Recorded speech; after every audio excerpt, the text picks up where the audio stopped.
हिजो मात्रै र प्रस्तुत गरेको श्वेतपत्रमा भनिएको छ सरकारी कोषमा 1 खर्ब 43 अर्बको घाटा देखिएको छ र अर्थतन्त्रका अधिकांश सूचकहरू थप खस्किँदै गएको र त्यसलाई उकास्नको लागि सहज नरहेको टिक्का टिप्पणीहरू पनि यतिखेर भइरहेका छन् र हामी यही श्वेतपत्रको सेरोफेरोमा रहेर कुराकानी गर्न गइरहेका छौं र हामीसँग यतिखेर स्टुडियोमा अतिथि हुनुहुन्छ अर्थविद डाक्टर गोविन्द पोखरेल र उहाँ नेपाली कांग्रेसका नेता पनि हुनुहुन्छ उहाँसँग कुराकानीतर्फ नै लागौं स्वागत छ यहाँलाई नमस्कार हजुर हिजो अर्थमन्त्री जनार्दन शर्माले सार्वजनिक गरेको आर्थिक श्वेतपत्रले नेपालको अर्थतन्त्र जटिल अवस्थामा जटिल बन्दै गएको पनि देखिएको छ यसको टिप्का टिप्पणीहरू पनि भइरहेको छ के हाम्रो आर्थिक अवस्था भने साच्चै नै भने जस्तै हिजोको श्वेतपत्र जस्तै खराब नै हो अब जसरी हामीले यो संविधान सभाले संविधान लिएर एउटा स्थायी बलियो सरकार आइसकेपछि हाम्रो देशले आर्थिक क्षेत्रमा फड्को मार्नेछ रोजगारीका अवसरहरू सिर्जना हुनेछन् लगानी बढ्दै जानेछ अब आयातलाई प्रतिस्थापन गर्ने स्थानीय उद्योगहरू सञ्चालन हुनेछन् आयात घटेर चाहिँ हाम्रो निर्यात बढ्नेछ हैन यो किसिमको र सबै आर्थिक सूचाङ्कहरू चाहिँ सकारात्मक हुनेछन् भन्ने जुन हामीले सोचेका थियौं तर धेरै वर्षपछि यस्तो बलियो सरकार आएर गयो 40 महिना शासन गरेर गयो तर अहिले हेर्दाखेरि हाम्रो सबै कुनै पनि क्षेत्रमा त्यो अब भविष्य उज्यालो छ भन्ने किसिमको तथ्याङ्कहरू चाहिँ गएको 3 वर्षमा श्वेतपत्र भन्नुभएको छैन यसलाई यथार्थ पत्र भन्नुभएको छ र गएको सरकारले 40 महिना सरकार चलाउँदाखेरि आर्थिक क्षेत्रका तथ्याङ्कहरू सूचकहरू कस्तो कस्तो छन् भनेर जुन प्रस्तुत गरेको छ त्यसमा भविष्य चाहिँ अलि अप्ठ्यारो खालको देखिन्छ विशेष गरी सरकारले यो ऋण व्यापक रूपमा बढाएको छ सार्वजनिक ऋण अब 6 खर्ब 7 खर्बबाट अहिले 17 खर्ब जति जुन बढाएको छ त्यसले के देखियो भने अब हाम्रो कुल ग्राहस्थ उत्पादन 40-42 खर्बकोमा 17 खर्बभन्दा बढी त अब सार्वजनिक ऋण भइसकेपछि अब हामीसँग ऋण लिने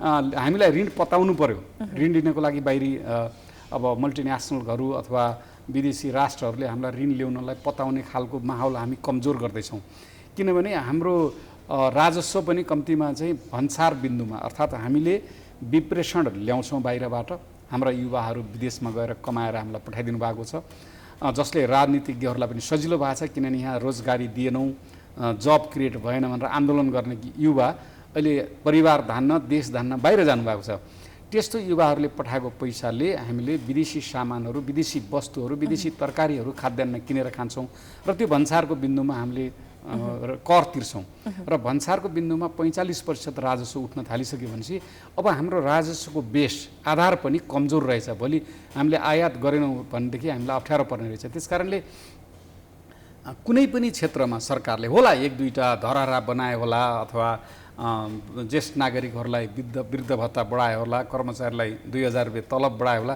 ती चाहिँ एक प्रकारका अर्कै राजनीतिक हिसाबले स्टन्ट गर्ने सूचाङ्क भए तर म के हेर्न चाहन्छु कि म यदि लगानीकर्ता छु अथवा म यो देशमा मेरो छोरी मेरो नाति यही देशमा बसोस् भन्ने चाहन्छु भनेपछि मेरो देशको अर्थतन्त्रको जग झन कमजोर हुँदै गएको छ भनेपछि नेपालमा बसेर केही गर्छु भनेर भन्ने युवाहरूको लागि चाहिँ त्यो अवस्था छैन अहिलेको अवस्था हेर्ने छैन अहिलेको यो 3 वर्षले त्यो अवस्था देखाएन किनभने रोजगारीका अवसरहरू पनि सिर्जना भएन सबभन्दा अर्को ठुलो कुरा के छ भने शैक्षिक बेरोजगारीको सङ्ख्या बढिराखेको छ एग्रिकल्चर पढ्ने बिजनेस पढ्ने चिकित्सक पढ्ने इन्जिनियरिङ पढ्ने फरेस्ट्री पढ्ने जुन यावत एजुकेसनहरू पढ्ने छन् त्यो शैक्षिक बेरोजगारको सङ्ख्या व्यापक रूपमा बढ्दै गएको छ र त्यस्तो शैक्षिक बेरोजगारलाई हामीले रोजगारीका अवसरहरू दिलाउने कुनै पनि हामीले कार्यक्रम ल्याउन सकेनौँ र हामीले प्रधानमन्त्री रोजगार कार्यक्रम ल्यायौँ जसले चाहिँ श्रम गरेर खाने वर्गहरू पसिना बगाएर खाने वर्गहरूलाई वर्षको 16 दिन काम दियौँ जसले दीर्घकालीन अथवा दिगो कुनै पनि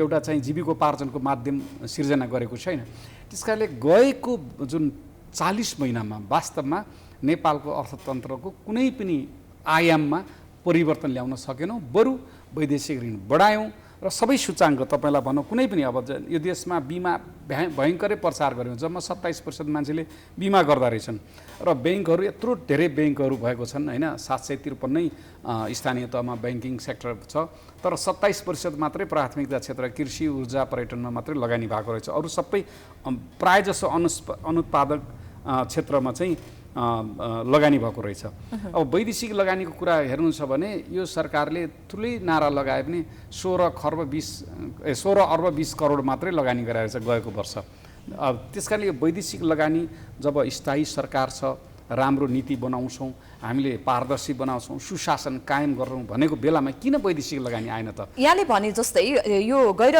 बजेटरी खर्च पनि अत्याधिक रूपमा जुन देखिएको छ, सङ्घीय बजेटको 19% मात्रै पुँजीगत खर्च भएको छ भनेपछि तपाईँले 81% पैसा फजुल खर्च बाँडफाँडमा अनुत्पादन क्षेत्रमा लगाउनुहुन्छ। त्यसमा तपाईँले 3 खर्ब केही अर्ब चाहिँ ऋण लिनुभएको छ होइन।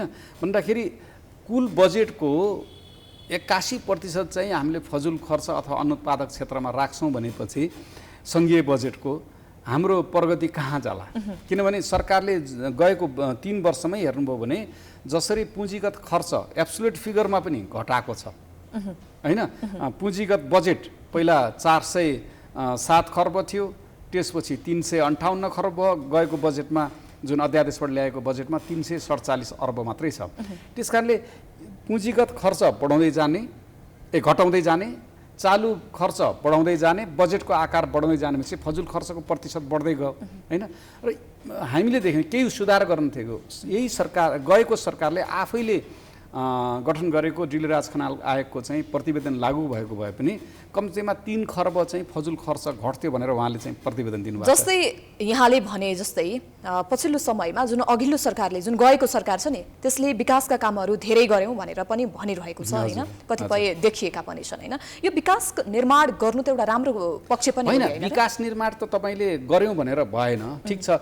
सरकारले राष्ट्रिय गौरवका आयोजनाहरूमा जम्मा 58% मात्रै खर्च गरिरहेको छ छुट्टाएको बजेट।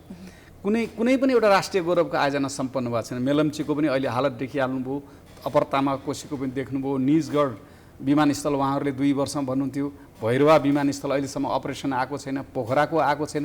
भन्दाखेरि कुनै पनि राष्ट्रिय स्तरका राष्ट्रिय गौरवका आयोजना सम्पन्न भएको छैन। कुनै पनि राजमार्ग हामीले विशेष गरी उत्पादनलाई बढाउने, लागत खर्च कम गर्ने, व्यक्तिहरूले ट्रान्सपोर्ट हामी हिँड्दाखेरि हाम्रो समय कम हुने, हामी पनि 1 घन्टा हाम्रो बढी समय लाग्यो भने हाम्रो 1 घन्टाको उत्पादन समय घट्यो नि त।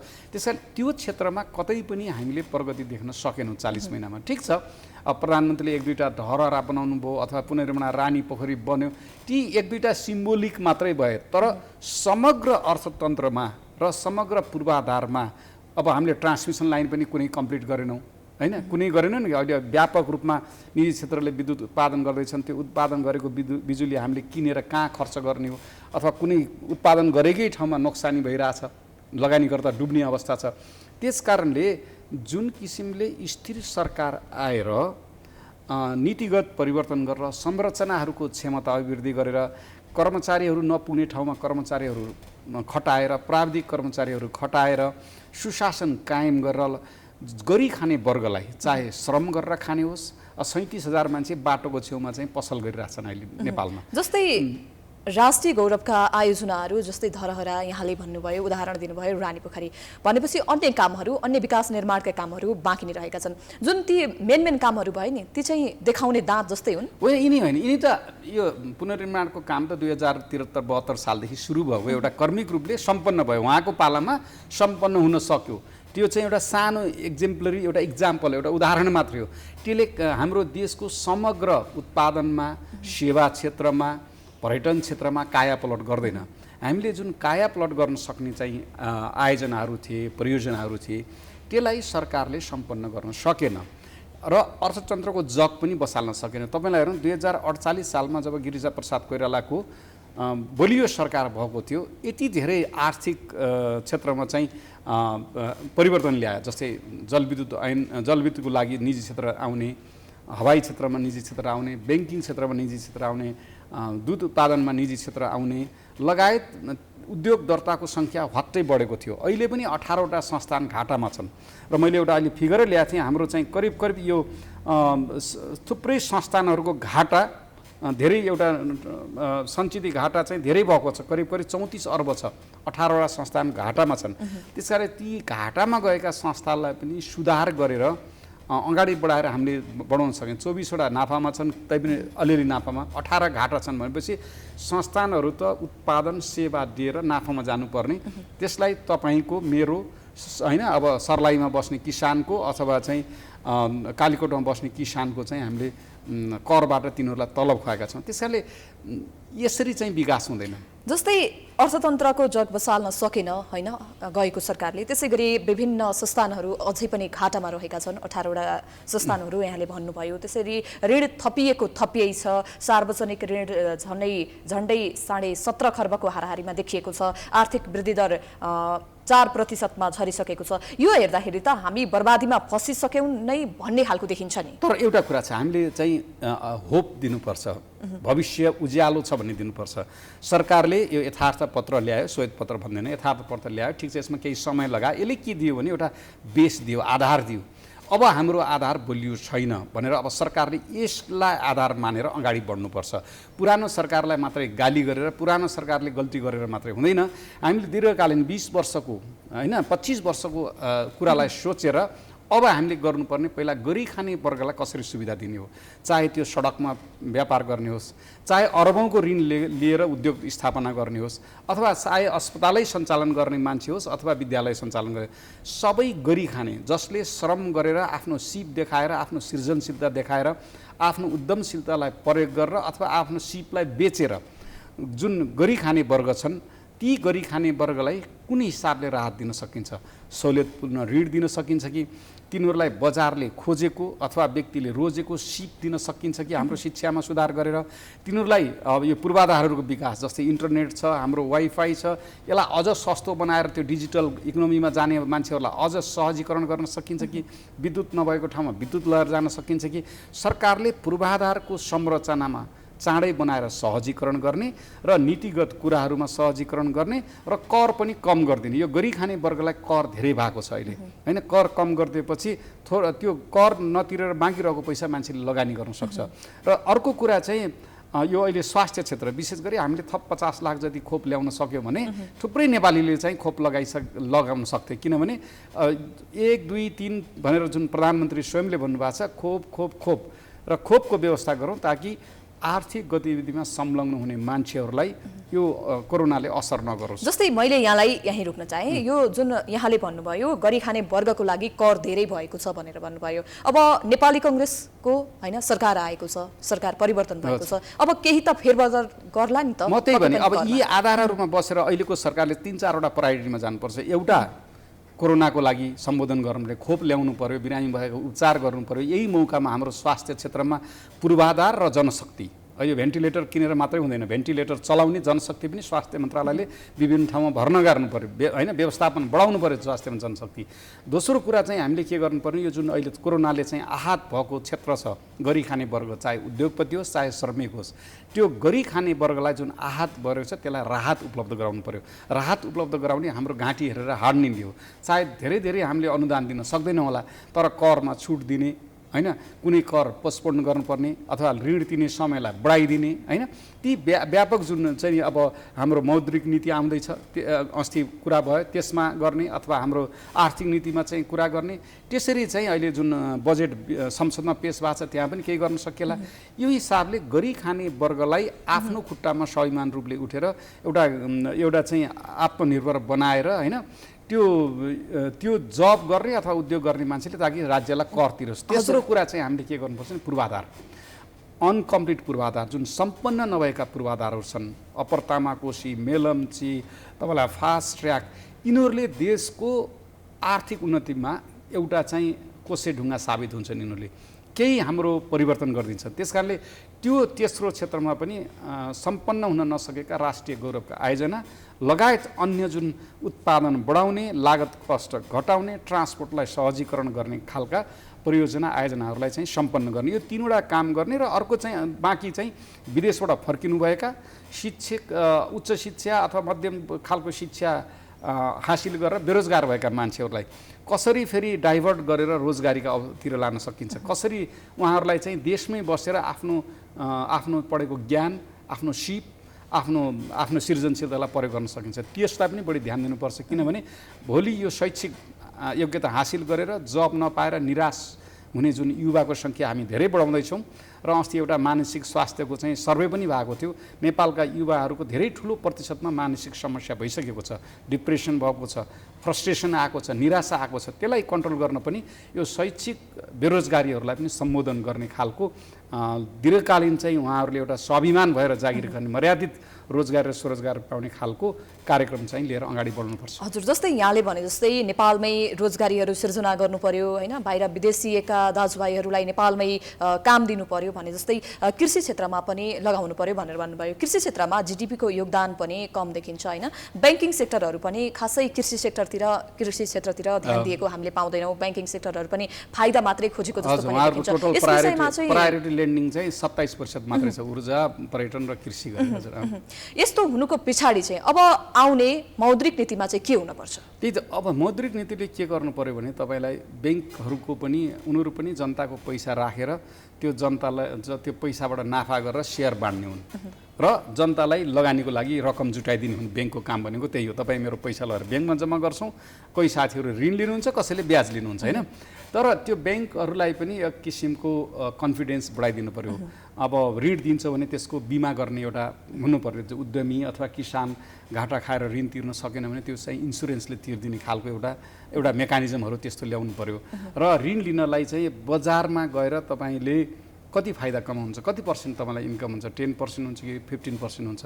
अब ब्याज पनि त्यही अनुसारले मान्छेको लगानीको प्रतिफलको आधारमा हुने जुन हामीलाई थाहा छ त्यस हिसाबले ब्याजहरू पनि गर्नु पर्यो। त्यसले गर्दाखेरि के हुन्छ भने हाम्रो आयात घट्छ, आयात प्रतिस्थापन हुन्छ, स्थानीय रोजगारीहरू बढ्छन्। त्यसकारणले मौद्रिक नीतिले यी कुरालाई र यो यत्रो दीर्घकालीन रूपमा हाम्रो पूर्वाधारमा यो व्यक्तिगत घर बनाउने बाहेक होइन, ऊर्जामा अथवा सडक बनाउनेमा किन चाहिँ लगानी हुन सकेन, किन चाहिँ उत्पादन क्षेत्रमा लगानी हुन सकेन भन्ने कुरा राष्ट्र ब्याङ्कले सायद अध्ययन गरेको होला। ब्याङ्किङ सेक्टरसित समन्वय गरेर कोअर्डिनेसन गरेर उहाँहरूको पनि चित्त बुझ्ने गरी उहाँहरूको कन्फिडेन्ट विन हुने गरी विभिन्न किसिमका नीतिगत औजारहरू ल्याएर चाहिँ यो मौद्रिक नीति ल्याउनुपर्छ। म मौद्रिक नीति विज्ञता होइन, तर मौद्रिक नीतिमा चाहिँ ऋण लिन चाहने, ऋण लिन खोज्ने मान्छेले सजिलो खालले ऋण लिन सकोस् र उसको जोखिम हेरेर बिमा गर्ने चाहिँ एउटा एट्याच पनि गर्नुपर्छ बिमाको। हजुर, जस्तै यो यथार्थ पत्र भनौँ या श्वेतपत्र, प्रमुख प्रतिपक्षी एमाले त सूचाङ्कहरूलाई परिवर्तन गरेर सार्वजनिक गरेको आरोप पनि लगाउँदै आएको छ नि। खासमा कुरा चाहिँ के होइन, अब उहाँहरूले आफ्नो भन्नुभयो जुन युवराज कतिवटा ल्याउनु भएको थियो, कुनै तथ्याङ्क 25 वर्ष तुलना गर्नुभएको थियो, कुनै 10 वर्ष गर्नु, त्यस्तो छैन। यो सरकारले ल्याएको यथार्थ पत्र अब यो ल्याउन जरुरी थियो कि थिएन म भन्दैन, तर सरकारले एउटा के गर्यो भने गएको 3 वर्षमा यो भयो है भनेर चाहिँ भनिदियो। यो चाहिँ यथार्थ पत्र। तर यथार्थ पत्रमा के पनि हुनु पर्थ्यो हुन त मिनिमम कमन प्रोग्राम आएको छ, साझा कार्यक्रम आएको छ। अब यो यथार्थ पत्रमा आधारित भएर अब हाम्रो मौद्रिक नीति र अर्थ मन्त्रालय अथवा अरू मन्त्रालयहरूले पनि अब कसरी जाने त यी सूचाङ्कहरू आगामी वर्षमा, यो सरकारको अब 16 महिना बाँकी छ होइन, त्यसपछि 3 महिना चुनाव गर्न लाग्ला, आचार संहिता लाग्छ भनेपछि 1 वर्ष बाँकी छ यो सरकारको। अब 1 वर्षपछि फेरि यही सरकारले आफै यथार्थ पत्र निकाल्दाखेरि यी सूचाङ्कमा कति प्रगति हुन्छ त, त्यसकारणले त्यसलाई बढी ध्यान दिनुपर्छ। मैले अघि नै भने नि, अब भविष्य युवाहरूलाई हाम्रो किनभने ठुलो करिब 16 देखि 40 वर्षको जनसङ्ख्या 1 करोड छ हाम्रो देशमा। त्यो वर्गलाई र गरी खाने वर्गलाई मेरो देश भविष्य राम्रोतिर जाँदैछ भन्ने कुरा देखाउनलाई यी सूचाङ्कलाई सुधार गर्नको लागि सरकारले नीति कुराहरू, संरचनामा सुधारहरू, संरचनामा क्षमता अभिवृद्धिहरू, पूर्वाधारको विकास र जनशक्तिको विकास, सरकारी संयन्त्र भएका जनशक्तिको विकास, निजी क्षेत्रमा भएका जनशक्तिको विकास, त्यतातिर चाहिँ ध्यान दिनुपर्ने हुन्छ। जस्तै कामभन्दा धेरै प्रचार खोज्ने सरकारहरू भन्दा मुलुक बर्बाद हुन्छ भन्न सकिएला नि होइन?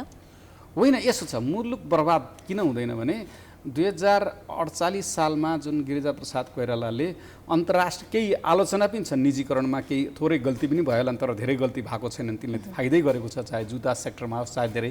तर त्यो जुन एउटा अर्थतन्त्रको आधार बनाइएको थियो, थुप्रै पुतला जलाउँदा पनि भ्याट ल्याएर जुन राजस्व बढाउने एउटा सिस्टम बनाएको थियो, त्यो सिस्टम अझै पनि इन्ट्याक्ट छ। यदि त्यो सिस्टममा र बजेट बनाउनेमा अनुशासन कायम गर्यो भने, जस्तै गएको सरकारले बजेट बनाउने अनुशासन कायम गरेन, हामीले आन्तरिक ऋण कुल ग्राहस्थ उत्पादनको 2-3% मात्र ल्याउँथ्यौँ। यो सरकारले झन्डै 6% चाहिँ लिने घोषणा गरेको थियो अघिल्लो बजेटमा। त्यसकारणले यो आर्थिक अन्तर्राष्ट्रिय परिवेशमा प्रचलनमा ल्याइएका आर्थिक अनुशासनका जुन मापदण्डहरू छन् त्यसलाई फलो गरेर बजेट बनाउने, फजुल खर्च घटाउने, अलिकति अनपपुलर पनि हुनुपर्ने हुन्छ किनभने अहिले 26 लाख नेपाली जनताले भत्ता बुझ्दा रहेछन्। पेन्सन, अब वरिष्ठ नागरिकको, ज्येष्ठ नागरिकको भत्ता, अपाङ्ग भत्ता, एकल महिला भत्ता लगायत चाहिँ करिब करिब 26 लाख नागरिकले, अब 2 करोडमा 26 लाखले भत्तै बुझ्दो रहेछ देश राष्ट्रबाट। त्यो पनि खर्च पनि धान्नु पऱ्यो नि हामीले, त्यो खर्चलाई त कमाउनु पऱ्यो होइन। त्यस कारणले त्यो सबै कुरालाई ध्यानमा राखेर चाहिँ अगाडि चाहिँ बढ्नुपर्ने हुन्छ। त्यसको लागि अहिले जसरी अहिले खोप भनिराखेका छौँ, खोप आइसकेपछि हामीले लगानी, क्षमता अभिवृद्धि, त्यसपछि संरचनाको सुधार, नीतिगत सुधार, क्षमतामा सुधार, सुशासनमा सुधार, त्यसरी जानुपर्ने हुन्छ। जस्तै प्रमुख प्रतिपक्षी एमाले चाहिँ यो जुन तोडमोड गरेर यसरी जुन श्वेतपत्र सार्वजनिक गर्यो भन्दै रहँदाखेरि कतै गठबन्धनले ओलीलाई खराब देखाउन नै यो श्वेतपत्र ल्याएको त होइन, नेपालको अर्थतन्त्र कमजोर बन्दै जानु पछाडि ओली सरकार मात्र त जिम्मेवार छैन होइन। तर यसो छ, त्यसभन्दा पहिलेका सरकारहरू 9 महिना 6 महिना चल्थे होइन। र ओली सरकार सायद जुद्ध, सबैले भन्ने गरेको बीपीको पालामा पनि राजाको तरबार माथि झुन्निएको थियो, जुद्ध शमशेर जस्तै बलियो हुनुहुन्थ्यो ओली। उहाँले चाहेको भए यो चाहिँ जति पनि राष्ट्रिय गौरवका आयोजना, लगानीको माहौल सिर्जना नभएका हाम्रो आयातमा पर्ने अर्थतन्त्र लगायत यो सुरक्षा सबै कुरालाई उहाँले सुधार्न सक्नुहुन्थ्यो किन उहाँसँग धेरै लामोसम्म झन्डै 2/3 बहुमत थियो र उहाँले राम्रा काम गर्न खोजेको भए सायद प्रतिपक्षी दल नेपाली काङ्ग्रेसबाट शान्त स्वभाव भएर बसेको थियो र अर्थतन्त्रलाई उकास्नलाई जहिले पनि नेपाली काङ्ग्रेसले सहयोग गरेको थियो सरकारलाई। त्यो मौका हामीले गुमायौँ। यदि उहाँको 9 महिने सरकार पटक चेन्ज हुने सरकार भएको भए यति हामीले आलोचना गर्नुपर्ने थिएन। एक्सपेक्टेसन बढी थियो, उहाँबाट आशा धेरै थियो, अपेक्षा धेरै थियो र उहाँका नारा पनि त्यस्तै थिए, सपनदर्शी नारा, लोकरिजाइका नाराहरू थिए। केही हुन्छ कि भन्ने आश धेरैले गरेका थिए, तर कुनै पनि क्षेत्रमा, रोजगारीको सिर्जनाको क्षेत्रमा, पूर्वाधार विकासको क्षेत्रमा, लगानीको क्षेत्रमा, आयात र निर्यातको प्रतिशत सुधार्ने क्षेत्रमा कुनैमा पनि चाहिँ राम्रो छैन। जस्तै हरेक सरकार परिवर्तन भएसँगै जनताको पनि आशा जुन भरोसा बढ्दै जाने देखिन्छन् होइन। विगतका सरकारहरूले केही छोटो समयमा काम गर्न पाउँदैनथे, 9 महिना 6-7 महिनामा चेन्ज हुन्थे भन्नुभयो। तर ऋणहरू चाहिँ बोकाएको, जनतालाई ऋणहरू बोकाएको हामीले पाउँथ्यौँ होइन। असर त पुरानै होला, तर घाउ भने नयाँ जस्तो देखिन्छ। होइन, तपाईँ 6-7 खर्बबाट एकैचोटि 17.5 खर्ब ऋण 3 वर्षमा पुर्याउनु भनेको चान्चुन कुरा होइन। त्योभन्दा धेरै वर्ष चाहिँ त सरकारहरू चले नि, तर राष्ट्रको ऋण त्यति पुगेको थिएन। यसको मतलब के भने तपाईँ आम्दानी गर्नु हुँदैन, कर उठाएर सरकारले आफैलाई पालेको छ, विकास गर्ने पैसा विदेशबाट ऋण खोजेर ल्याछ। अब हुँदा पनि आफैलाई पाल्ने पैसा नि विदेशबाट खोजेर ल्याउनु पर्ने अवस्था आयो। यो किन भयो भन्दाखेरि सरकारले बजेट बनाउने एउटा संस्कार, एउटा सिरियसनेस भएन कि। तपाईँले ठिक छ, तपाईँ 5 वर्ष त निर्वाचित भएर आउनुभएको थियो, पहिलो 2 वर्ष एकदम अनपपुलर कार्यक्रम, तर राज्यको, राष्ट्रको, अर्थतन्त्रको जग बनाउने कार्यक्रम होइन। माओवादीले 10 वर्ष यो देशमा विध्वंसात्मक युद्ध गर्दाखेरि पनि हाम्रो अर्थतन्त्र चाहिँ कोल्याप्स भएन, बाँच्यो।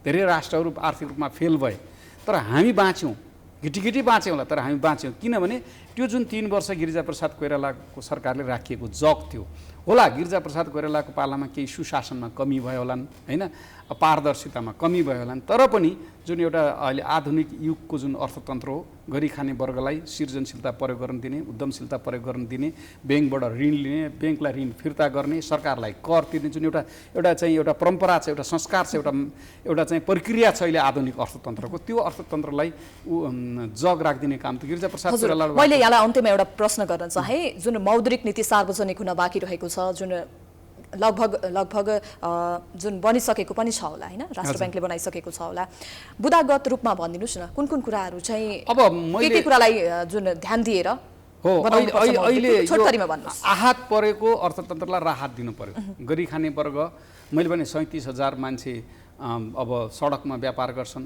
4,70,000 जति मान्छे अनौपचारिक क्षेत्रमा छन् होइन, अब आफ्नै व्यवसाय गर्छन्, धेरै करिब 10 लाख उद्यमी त 10 लाखभन्दा कम ऋण लिएर चलिरहेछन् भन्ने सानो ऋण लिने पनि ठुलो वर्ग छ। त्यस कारणले त्यो वर्गलाई मौद्रिक नीतिले राहत ल्याउनु पर्यो र हामीले हेऱ्यौँ अघि नै 27% प्राथमिक क्षेत्रमा मात्रै कर्जा छ, 73% त अन्यत्र भारै छ। यसलाई कसरी प्राथमिक क्षेत्रमा लाने हो र ऋण खोजेर म आफ्नो खुट्टामा उभिएर 2-4 जना मान्छेलाई रोजगारी दिएर सरकारलाई कर तिरेर म ब्याङ्कको ऋण तिर्छु भन्ने वर्गलाई ऋण ल्याउने माहौल सजिलो, सरल र अब सस्तो गरिदिनु पर्यो, ताकि चाहिँ ती गरी खाने वर्गले आफ्नो स्वाभिमानी भएर हैन मर्यादित रूपमा आफ्नो रोजगारी र स्वरोजगारीहरू अपनाएर अगाडि बढ्ने माहौल बनाउन सक्ने चाहिँ मौद्रिक नीतिले पनि केही सम्बोधन गर्छ, त्यस्तो गर्नुपर्छ। हस्, यहाँको समयको लागि यहाँलाई धन्यवाद दिन हस्, धन्यवाद। प्राइम टेलिभिजन र यहाँहरू सबैलाई धन्यवाद।